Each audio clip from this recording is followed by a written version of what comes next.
요한계시록 11장입니다. 요한계시록 11장은 6번째까지 나팔을 불고 7번째 나팔을 불기 전에, 즉 다시 말해서 휴거, 파루시아가 일어나기 바로 전에 10장에서 설교 말씀으로 간단한 명료한 생명의 말씀을 전했고 마지막 예언을 했고, 11장은 두 증인입니다. 그래서 11장의 제목은 마지막 두 증인 이렇게 해보고 이분들이 어떻게 이 사역을 행하는가 한번 보겠습니다.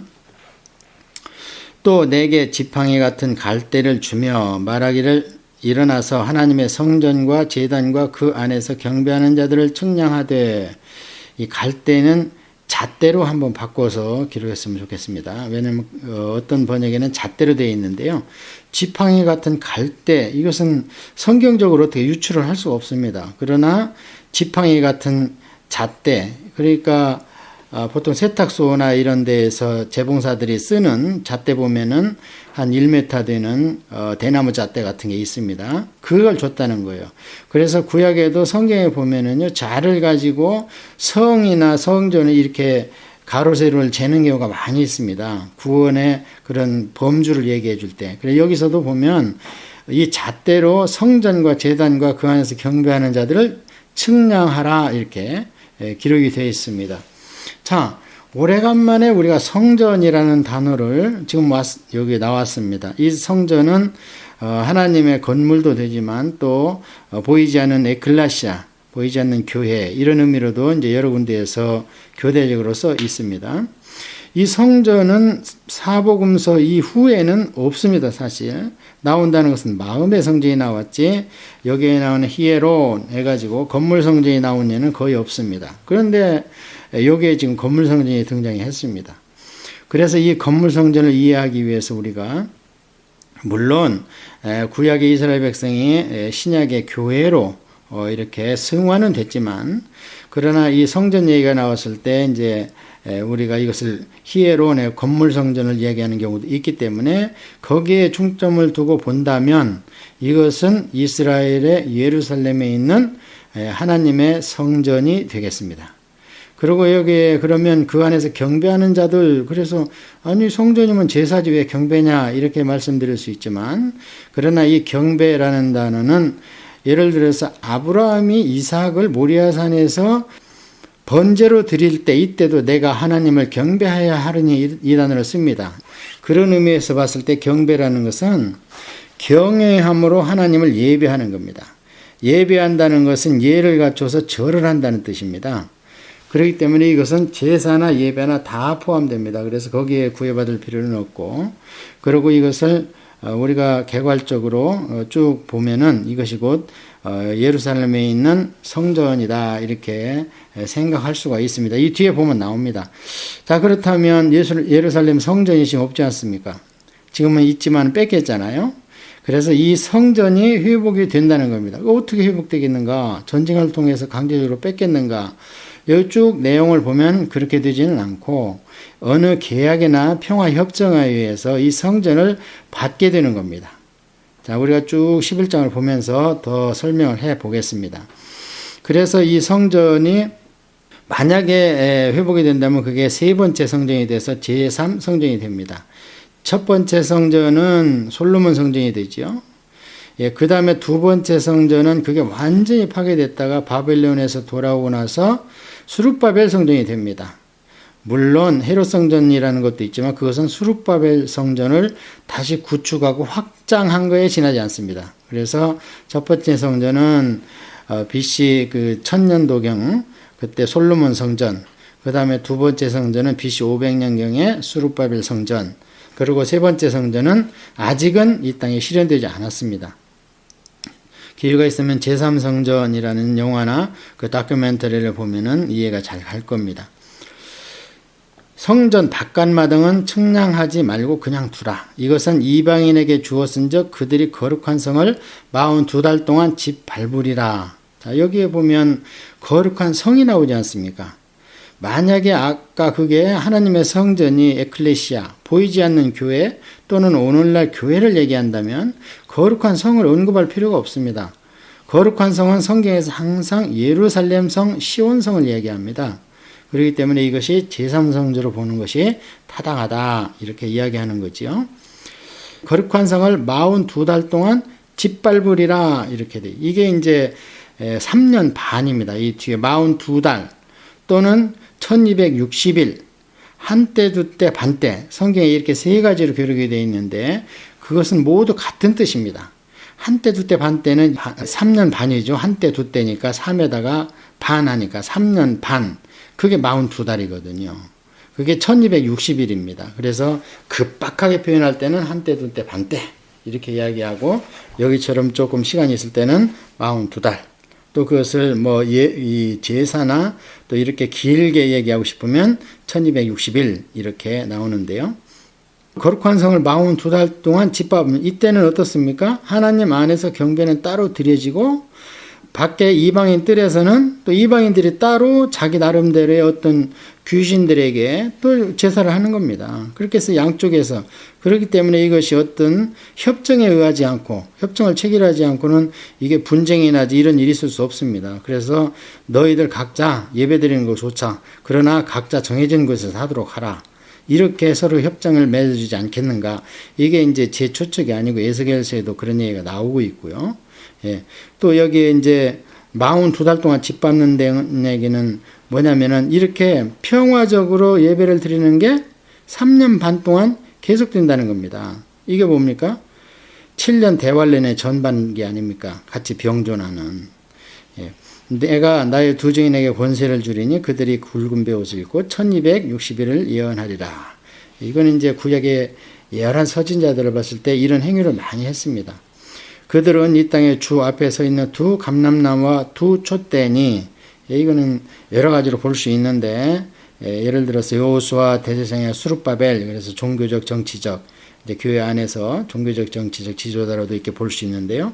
이들의 장점은 뭐냐면 감람나무에 이제 두 촛대는 이 두 감람나무에 뿌리를 대고 있기 때문에요. 촛불이 꺼지지 않습니다.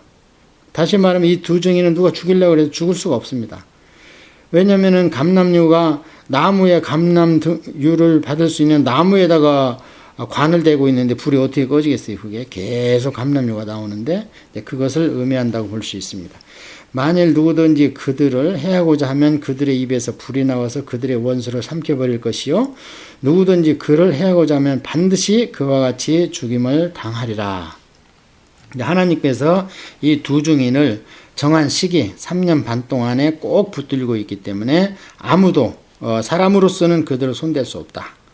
왜 사람으로서라고 한정을 짓냐면 이 뒤에 보면 사탄의 힘을 빌린 자들은 그들을 대적해서 이길 수 있습니다. 그래서 그들을 죽입니다.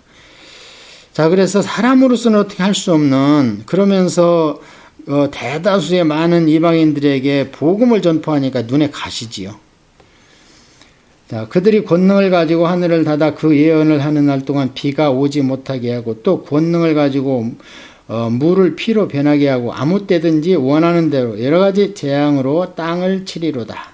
이건 구약에 나왔던 얘기죠.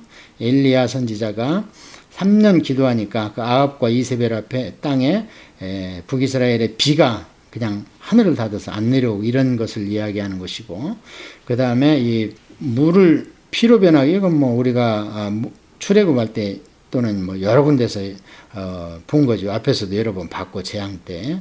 이런 권세가 하나님으로부터 온다 이겁니다. 다 이때까지가 전 3년 반의 증언이고 7년 대환란의 전반기입니다. 어떤 분들은 7년 대환란이 없다 이렇게 이야기하는데 나중에 요한계시록 강해 끝난 뒤에 말씀드리겠는데 이 세상을 이야기하는 후천년설을 믿는 사람들은 이런 게 없습니다. 왜냐하면 후천년설을 믿는 사람들은 사람이 선하게 돼서 도덕에 의해, 도덕과 양심에 의해서 세상에 천년왕국이 임한다는 겁니다. 그 기독교인들이 주장하는 거예요, 그게. 그런데 우리가 아는 것처럼 세상에 가면 갈수록 사람이 선하게 됩니까? 높으면 높은 대로 더 악하게 되고 사람이 변해가지고 돈이 있으면 더 있을수록 사람이 더 악하게 되고 구두쇠가 되고 자기 주인만 챙기고 그거 지금 인지상정 우리 다 받아들이고 있는 거 아닙니까? 아예 옛날에 없을 때 그때야 서로 있는 거 조그마한 거 나눠 먹기는 쉬웠죠. 그래서 지금도 방글라데시가 국민 행복지수가 1등이라는 거 아닙니까? 우리가 볼 때는 먹는 거, 입는 거, 자는 거 제대로 해결도 안 되는데. 그래서 있고 뭐가 되고 뭘 가지게 되면 사람은 더 악하게 되는 겁니다. 자, 그래서 전반 3년반이 끝났습니다. 7절에 그들이 그 증인을 마칠 때 무적행으로부터 올라오는 짐승이 그들에게 더불어 전쟁을 일으켜 그들을 이기고 그들을 죽일 터인즉, 이 무적행에 올라오는 짐승이 나중에 누군가 확장돼서 나오는 게 13장입니다. 그때 가서 말씀드리도록 합니다. 그래서 누차 말씀드렸지만 성경은 창조 때부터 짐승과 가축은 구분됩니다. 그래서 이것은 짐승입니다. 그래 이제 무적행에서 올라왔기 때문에 아비소스, 그거는 이제 사탄이죠. 사탄과 그 세력입니다. 그래서 이들만이 이 사람인 두 증인을 죽일 수 있습니다. 우리가 영물을 어떻게 할 수 없습니다. 그들은 우리를 보고 있고 우리는 그들을 못 보는데 예수님의 보혈이 없이 우리가 사단을 대적한다고요? 아니, 봉사하고 눈뜬 사람하고 싸우는 거 격입니다. 가장 큰 칼을 가지고 앞을 못 보는 사람을 앞을 보는 사람이 치는 것은 일도 아니죠. 그러니까 우리는 예수 그리스도의 보살핌이 없다면 우리 경각에 달려 있으면 아무 때고 사단이 갖고 놀 수 있습니다. 자, 그러면 왜 악한 자들이 오래 사는가? 자기 편인데 오래 살려놓지요, 사탄들이. 그런 거는 뭐 질문거리가 되지 않습니다. 믿는 자 말고는 모든 게 사단에 속해 있기 때문에 그런 건 아예 반문하면 안 됩니다. 그들의 시체가 큰 성 길에 있으리니 그 성은 영적으로 하면 소돔이라고도 하고 애굽이라고도 하니 곧 그들의 주께서 십자가에 못 박힌 곳이라. 악한 세상이라는 거예요. 백성들과 족속과 방언과 나라 중에서 사람들이 그 시체를 사흘 반 동안을 보며 무덤에 장사하지 못하게 하리로다. 그러니까 전반 3년 반 동안 복음을 전파하는 게 얼마나 눈에 가시면 이들은 뭐 오늘날 크리스마스 때 안 믿는 사람이 설치는 것보다 더 설친다는 겁니다. 그냥 막 선물도 주고 막 난리를 빈답니다. 드디어 저 원수 덩어리가 죽었다. 왜 자기들만 진리가 있다고 말도 안 되는 소리를 하고 사람이 진화됐지. 지구가 50억 년 됐고 그것들이 진화돼 갖고 아베마가 나오고 막 번개를 맞아서 아메바에 IQ가 들어오고 지성이 들어가서 생각하는 사람이 된 거지. 그건 한 500만 년밖에 안 됐다. 이렇게 이게 진화론이 얼마나 설득력이 있느냐. 그런데도 창조라니. 그러면서 그냥 눈에 가시짓을 했던 거죠. 그러니까 그 짓을 못마땅히 여긴 나쁜 이 사람들이 막 잔치를 벌리는 겁니다. 그러면 이제 누가 올라가겠어요? 짐승이 죽였지만 짐승이 누군가 사람을 이용해서 그를 죽였지 않겠습니까? 그게 적그리스도인데 그 적그리스도가 이 사람들이 외치는 우리 여호와 하나님의 자리를 대신 차지하는 겁니다. 왜냐하면 사람으로 어찌할 수 없는 두 증인을 죽일 만한 힘을 가졌으니 이자야말로 큰 자다. 이자야말로 저들이 얘기하는 예수나 여호와보다 더 큰 자다 하면서 이제 우상이 돼가지고 저들이 쓰는 걸 뺏어서 그 성전에 이 우상에 그 동상이라도 세워놓고 절을 하자. 그는 몸이 하나니까 딴 데가 있을지라도. 이런 현상이 벌어지는 겁니다. 후 3년 반에. 백성과 족속과 방언과 나라 중에서 이렇게 시체를 사흘 반 동안 막 사거리에다 내놨습니다. 이 두 선지자가 땅에 사는 자들을 괴롭게 한 고로 땅에 사는 자들이 그들의 죽음을 즐거워하고 기뻐하며 서로 예물을 보내리라 하더라. 자, 땅에 사는 사람들을 괴롭게 했답니다. 이게 참 얼마나 이 복음적입니까? 보통 우리가 안 믿는 사람들한테 교회 가자 이렇게 계속 얘기를 하면요, 그들이 괴롭습니다. 왜냐하면 그 안에 영이 있거든요. 근데 자기 의지로 그 영이 깨나는 걸 확 누르고 있는 거예요. 그게 또 세상적이니까 그 방법이. 자기 의지와 혼은 세상을 따라가는 게 편하거든요. 그래서 계속 이렇게 하니까 괴로운 겁니다. 3일 반 후에 하나님께로부터 생계가 그들 속에 들어가며 그들이 발로 일어서니 구경하는 자들이 크게 두려워하더라. 하늘로부터 큰 음성이 있어 이리로 올라오라 함을 그들이 듣고 구름을 타고 하늘로 올라가니 그들의 원수들도 구경하더라. 그러니까 이제 이들이 일어나서 이제 휴거가 된 겁니다. 그래서 이제 어떤 분들은 이들이 아마 모세와 엘리야의 성정을 가지고 있을 것이다. 왜냐하면 엘리야처럼 불같이 외쳤고 모세와 같이 기적을 행했다. 이렇게 보는 분도 있습니다. 우리 가운데도 그런 성정을 갖고 있는 분들이 있죠. 그게 이제 우리의 전부를 지배하지 않기 때문에 어떤 때는 막 전도하는데 나도 모르게 열이 나고 말이 잘 진리가 앞뒤가 맞아지면서 막 다다다다다 하고, 어떤 때는 전도하려고 입이 딱 막히고, 그런 때는 엘리야 성정이 성령으로 감동돼서 있다 없다 이렇게 되는 거죠. 자, 그래서 이제 하늘로 올라갑니다. 그때 큰 지진이 나서 성 10분의 1이 무너지고 지진에 죽은 사람들이 7천이라 그 남은 자들이 두려워하여 영광을 하늘에 하나님께 돌리더라. 자, 이렇게 해서 이제 후 3년 반이 시작되면서 이들이 올라간 겁니다. 자, 그래서 둘째 화는 지나갔으니 보라 셋째 화가 속히 이르리로다. 자, 아까 나팔이 3개 남았을 때 화 3번 외쳤죠. 그러다가 이제 5번째, 6번째 나팔이 일어났고 셋째 화가 속히 임한다. 이게 이제 7번째 나팔입니다. 그렇다면 이게 바로 메시지입니다. 봐라, 둘째 화는 지나갔다. 그 하면서 외치지 않았느냐. 셋째 화도 이것이 왔던 것처럼 반드시 일어난다. 이렇게, 이게 이제 그 시대에 있는 백성들한테도 경각심을 준 거고, 오늘날 사는 우리에게도 경각심을 주는 겁니다. 자, 그래서 이제 세 번째 화가 나타나는데요.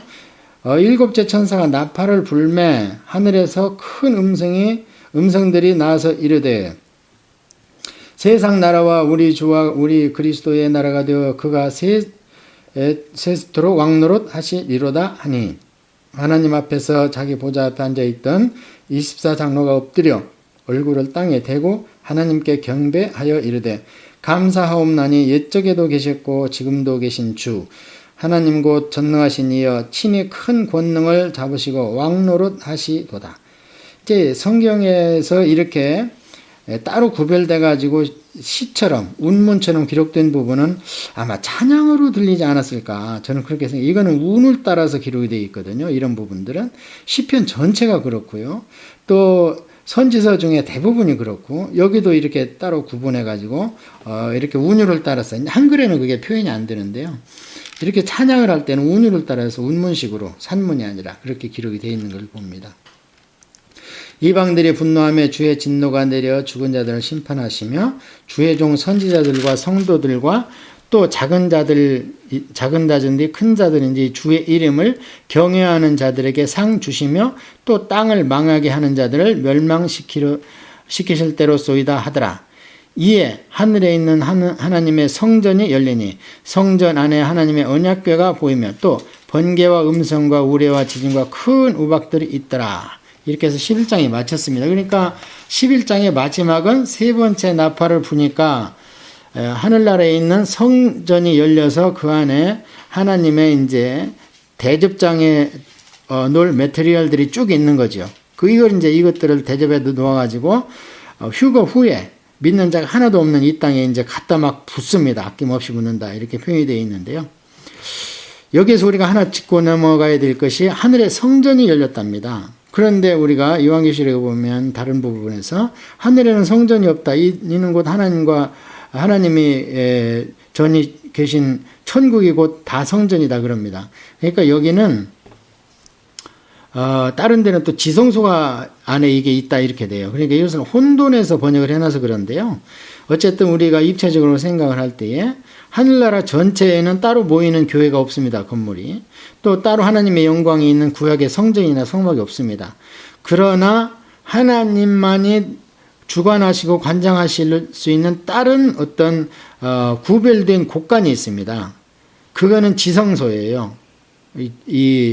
그 성막이나 성전에서 보면 거기는 대제사장만 들어갑니다. 1년에 한 회, 한 차례 그 대속죄일 때.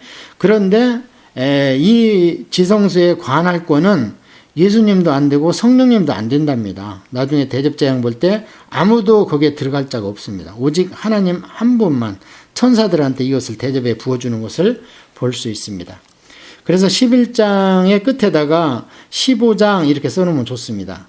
15장 5절 정확하게 얘기하면, 왜냐하면 이 찬양이 계속되다가 15장 5절에서 이 구절이 나옵니다. 하나님의 성전이 열렸단 말이. 그러니까 11장의 뒷부분이 15장에 같은 단어는 아니지만 중첩돼서 나옵니다. 그 얘기는 뭐냐면 여기에서부터 15장 사이에 있는 12, 13, 14장은 딴 얘기라는 거지요. 네. 그래서 이제 다음부터 12, 13, 14장은 이제 여기서 우리가 그 나팔재앙의 일곱 번째 나팔재앙의 연속성은 15장으로 갑니다. 그리고 12, 13, 14장은 나팔재앙 일곱 번째가 너무 큰 사건이니까 하나님이 이제 끝나는 거 아닙니까? 이 시대에 하나님의 구속사가 끝납니다. 이제 세속사는 계속됩니다. 그때도. 그러나 구속사는 끝나기 때문에 이제 하나님과 원수된 것만 이 땅에 남아있는 거지요. 그래서 그동안에 12, 13, 14장은 그때까지 일곱 번째 나팔 불 때까지 진행됐던 하나님의 영적 구속사가 축약되어 있습니다. 영적 구속사는 세 가지지요. 첫째, 메시아가 있다. 하나님이 있다. 두 번째, 거기에 반대하는 사탄의 세력이 있다. 그게 너희들 눈에는 적그리스도와 음녀인 적그리스도와 함께 거짓 선지자가 나타난다. 그래서 하나님과 대적한다. 메시아와. 세 번째는 이 둘이 싸우는데 결국 메시아가 자기 믿는 사람을 데리고 올라가면서 사탄을 멸하면서 이 땅은 끝난다. 딱 세 가지죠. 메시아, 사탄, 영적 싸움. 이렇게 해서 12, 13, 14장은 간단하게 구속사를 추격한 겁니다. 자, 그러면 이제 다음 시간부터는 또 간단한 구속사 세 가지를 또 알아보도록 하겠습니다.